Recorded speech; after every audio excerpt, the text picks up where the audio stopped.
প্রধান নির্বাচন commissioner AMM Nasir Uddin বলেছেন, ভোট কেন্দ্রে বিশৃঙ্খলা হলে পুরো আসনের নির্বাচন বাতিল করা হবে। আইনশৃঙ্খলা রক্ষাসহ মানুষকে কেন্দ্রমুখী করতে নির্বাচনের বড় চ্যালেঞ্জ। আমরা অনেক কড়া পদক্ষেপের ব্যবস্থা করতেছি। কোনো এক কনস্টিটিউয়েন্সিতে গোলমাল করলে একটা কেন্দ্র, দুইটা কেন্দ্র, একাধিক কেন্দ্র পুরো কনস্টিটিউয়েন্সি বাতিল করে দেওয়ার ক্ষমতা রাখতেছি। যদি বেশি গোলমাল দেখি পুরো কনস্টিটিউয়েন্সি বাতিল করে দিব, যে তোমার ভোট বন্ধ, পরে আরেকদিন নেব। সেই আইনও করতেছি এখন আমরা, ইনশাআল্লাহ। তিনি বলেন, গণ অভ্যুত্থানের পর দেশের আইনশৃঙ্খলা পরিস্থিতি ভেঙে পড়েছিল। এখন অনেকটাই স্বাভাবিক। যেটুকু দুর্বলতা আছে নির্বাচনের আগেই তা শক্ত করা হবে। শনিবার সকালে রংপুরের আঞ্চলিক নির্বাচন কর্মকর্তার সম্মেলন কক্ষে ত্রয়োদশ জাতীয় সংসদ নির্বাচন সংক্রান্ত মতবিনিময় সভায় একথা বলেন। আমরা ইলেকশনটাকে অতি স্বচ্ছ রাখতে চাই, এবং মানুষ যাতে দেখে, মানুষ যাতে বুঝে যে না, এদের মধ্যে কোনো লুকোচুরি নেই, এরা একদম ওপেনলি একটা সুন্দর একটা নির্বাচন দেওয়ার জন্য যেমন ওয়াদা দিয়েছেন তেমনই কাজ করছেন। সেটা আমাদের চেষ্টার মধ্যে কোনো ত্রুটি থাকবে না। সিইসি বলেন, নানা কারণে বিগত সময়ে নির্বাচনগুলো প্রশ্নবিদ্ধ হয়েছিল। এবারের নির্বাচন হবে বিশ্বমানের। যতক্ষণ পর্যন্ত আমার অন্তত সেন্স আছে, হুঁশ আছে, অন্তত এতক্ষণ পর্যন্ত আমি কোনো কারো পক্ষে টক্কে নেই। আমি শুধু আইন কানুন দেখে একদম প্রফেশনালি নিউট্রালি কাজ করবো, ইনশাল্লাহ। আমি সেই ওয়াদাবাদ যাদের কাছে দিয়েছি, এবং আমার অফিসারদেরকেও আমি সেভাবে মোটিভেট করার চেষ্টা করছি। মানুষকে কেন্দ্রমুখী করতে জনসচেতনতামূলক কার্যক্রম হাতে নেওয়া হয়েছে। নির্বাচনে আস্থা ফেরাতে নেওয়া হবে সব ধরনের উদ্যোগ।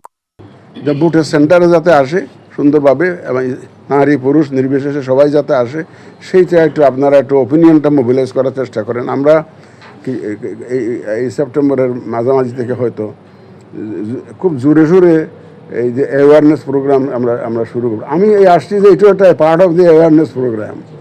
রাজনৈতিক দলগুলোকে নির্বাচনমুখী হওয়ারও আহ্বান জানান তিনি।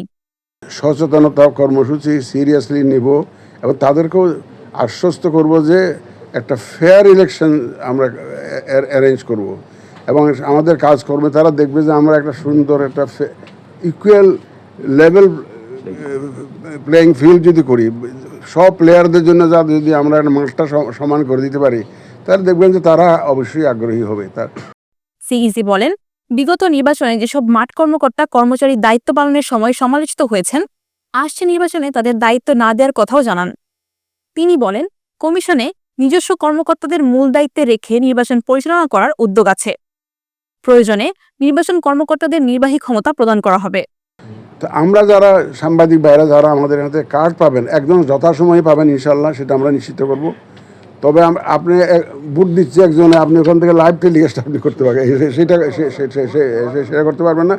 চেষ্টা করব সাংবাদিক ভাইরা যাতে কভার করতে পারেন সব আমাদের ভোটের দৃশ্যটা, কারণ আমরা তো এটা মানুষের কাছে দেখাইতে চাই যে আমরা স্বচ্ছতার সাথে কাজ করছি। সেটা সুতরাং ইনশাল্লাহ অসুবিধা হবে বলে আমি মনে করি না, ইনশাল্লাহ। দেশের ভৌগোলিক অবস্থা বিবেচনা করে ভোট গ্রহণের পরিকল্পনার কথাও জানান তিনি।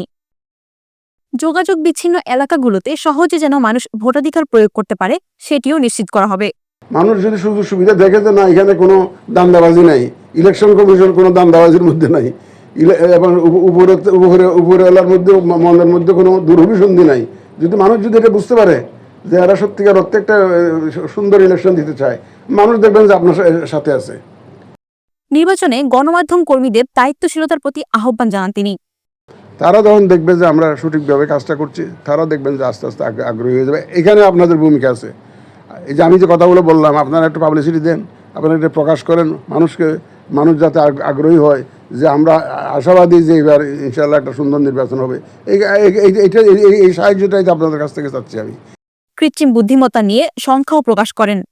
সবচাইতে অস্ত্রের চাইতে মারাত্মক চ্যালেঞ্জ হয়ে দাঁড়াইছে আমাদের এই যে এআই, কৃত্রিম বুদ্ধিমত্তার অপব্যবহার, সোশ্যাল মিডিয়ার অপব্যবহার। এইটা একটা বড় চ্যালেঞ্জ হয়ে গেছে আমাদের জন্য আসলে, সত্যিকার অর্থে।